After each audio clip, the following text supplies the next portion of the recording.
Hi everybody, we're here at the Count Basie Teen and College Film Fest in Red Bank, New Jersey. We are so excited to be here. We just finished interviewing all of our students. These are all students from the state of New Jersey, and we are just so thrilled to get to know them, to interview them, see what their passions are. We are having a blast here, and we wanted to share these interviews with you. They're students who are inspired and creating amazing things and changing the way our industry works already. So enjoy the interviews. Why that story? It's a really weird story about how it came about because originally I wrote it to be an older actor. So it was going to be someone in their like mid to late 60s or so, and they were going to be dealing with like some type of like mental decay type disease like dementia or like brain decay or something. And it was going to be like what's going on inside their head because they're not really processing like reality around them. But as we got closer to shooting, I realized it's not really feasible for us to get an older actor in the time span that we had to make it. So we switched it a little bit, and I rewrote it so it was a teenager that's dealing with the trauma following a big car crash. And what's going inside his head is he's like kind of replaying it and trapped inside there. And yeah, so it wasn't really like it never like just like popped in my head. It had some alterations along the way, but it was cool. Yeah. Yeah. As do things in this industry. Yeah. I think that this film could be interpreted in many ways. Yeah, I wanted to leave it very and I open. enjoyed that. I thought it was sort of like even like the sleeper agent sort of thing where right. where you don't know if they're on a job or is this just in their head. Exactly. So, I thought it was quite well done. Thank you. Yeah. Can you talk a little about any of the struggles that you had making the film? It was pre-production was pretty easy because there wasn't too many things that I didn't know how to do. I kind of knew like what I was getting into, but what I didn't know is that we filmed it all with me behind the camera, not acting in it whatsoever, with another actor, and then halfway we realized, they're not some family emergency, they're out for the rest of the week, and it was due by the end of the week. That is a big obstacle. Yeah, How did you get around it? We know part of the answer. It wasn't too hard because I guess I've kind of got used to it, especially with COVID filming myself. But we had to go and refilm the entire thing with me as the actor, and that's why I think a lot of the shots are just locked off camera tripod shots. The big car crash scene where there's fire and I'm standing in front of it. It was also like kind of raining, and I had to march out into the middle of this like abandoned field where this car crash was, set up the camera, I brought a music stand to pull focus with, and then had to set up all the lights and then hit record and jump in front for every shot in that scene. So it was a bit annoying, but I've kind of got used to it over the years, I guess. The amazing thing about film is that we would never know that. From watching it. Not at all. Hearing that story, I wouldn't have known that. Yeah, that's good. Thank you so much. What was a discovery that you made along the way about yourself, about the process, about the work?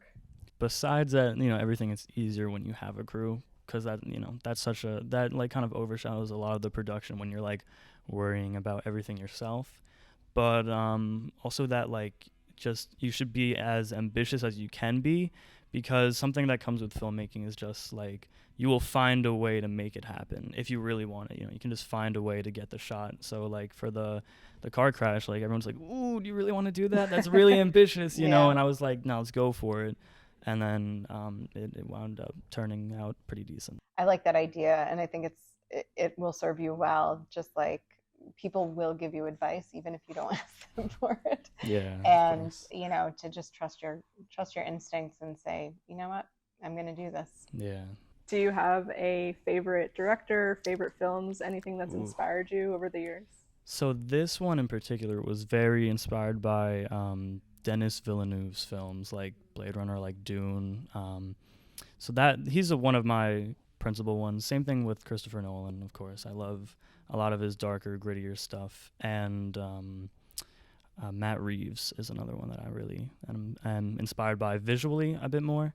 But it's so hard to say like what my favorite film is, because like it's like an impossible, because there's like the ones that I look at and I'm like, wow, that's a great film, like it's inspiring, and then I'm also like, not like a guilty pleasure, but like 10 Things I Hate About You is Or one of my like, favorite yeah, movies. yeah, but yeah. I'm not like, Yes. I'm not like, But that's also part of this whole industry Beauty is that of like it, we yeah. need things that are feel good movies. Like it like film touches each part of your existence. It's, Exactly, you know, it's yeah. like your humor, your passion, your fears.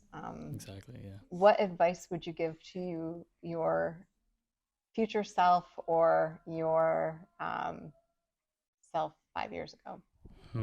So for past self, I would say to be okay with being independent, because I mean it came with time, but it definitely took a little bit to like mentally get to the point where I was confident enough in my own abilities to just do something on my own.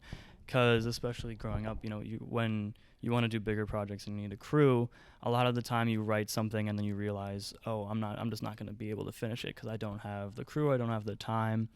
But a lot of that just comes with not really being confident that you can pull it off by yourself, and that you should just be able to, you know, to just go for it and see what happens. And I mean, like, there's no way to get better without a failure, you know, over the time. So it's just better to accept it and just to do something rather than just push it off, and then be like, I've only made one you'll film. be way more informed down the Exactly. road if you just like take yeah. a risk. Yeah. But it's also like, it's more of a percentage of like success failure. That's how I see things. It's like, well, that was like 80% successful and 20% we could have done better.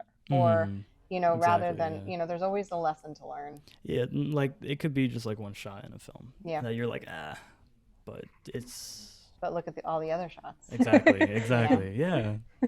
That's so cool. And your future self? Ooh, that's a hard one.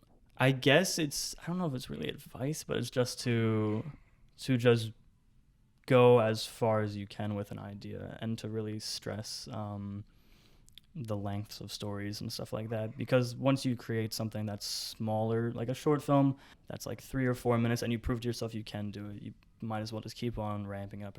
And I feel like a lot of stories are limited not by budget but by time. Yeah, take the time to make it the best it can be and not like rush the process just because of a deadline or something like arbitrary like that. I hate deadlines, but you know, they're always there. Life is full of deadlines.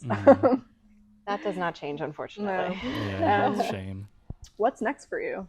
I know you're graduating high school in like a month or two. Pretty much, yeah. What's happening after that? Officially, I've committed to University of Texas at Austin to pursue film and cinematography in particular. Austin is such it's amazing, right? It's a really, it's so cool. really cool hub. Yeah. That's fantastic. Big center of all like arts and stuff. So I was like, that's gotta be it. That is so cool. Congratulations. Thank you so much. Thank you so much for joining us at the Count Basie Teen and College Film Festival. Meredith and I had an absolute blast talking to these amazing student filmmakers. So much fun. Inspired. We hope you enjoyed it too. Tune in next time on 101, a podcast.